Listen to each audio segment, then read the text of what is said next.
Ano yung nangyari sa inyo? Wala. Ganun lang. Ikaw kasi, huwag kang masyadong ano. Wait lang, wala pa tayong kwento sa ngayon. Gusto kong mabot ngayon, oh. Tapos, Ano sa ngayon? ngayon, ano study nyo ngayon? Kami friends kami ngayon. After ng lahat ng yun? Hindi, girlfriend ko to. Ay, bo. Brad, so proud of you, bro. Hindi, girlfriend ko kasi to, tol. Takin na kami na kita. Girlfriend ko kasi to. Kasi, Ay, alam mo ba na girlfriend niya? alam niya. Kasi, hindi ko mag-aayos sa akin kasi pinaparusa ako. Takin na, hindi tayo pwede pag-ganto ganyan na. Kasi yung hobby niya talaga na, kuwari, happy ko rin naman.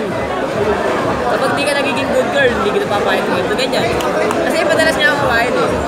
Oo nga. Diba? Malas din kasi alam niyo na yun, tol. Running ako dati pa lang eh.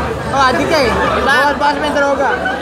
Ilang beses ko na sinabi nun pa lang sa inyo pala Mahal mga mo brad. kasi. Ilang beses ko pa lang sinabi sa inyo mga brad, tangina, ayoko na sa ulo na ibig, ganito ganyan, kaya pag-ulit na ako, pero ginawa ko ba? Hindi rin, di ba? Hindi, love ko eh. Kiss mo nga, kiss mo nga, kiss mo nga.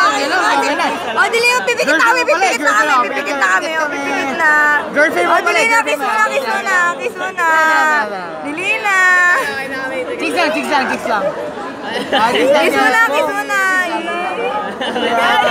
Dito lang. Dili na.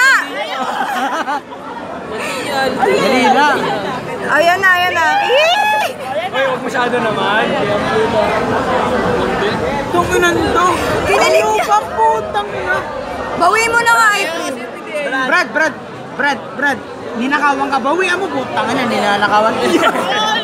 Di ba ng PTA, Brad, tol? kami mga Brad mo, Brad. Boto kami kay April, Brad. Alam ko naman yun. Hindi namin mababayaan si April, Brad. Para sa... Pag nagkaanak kayo, Brad.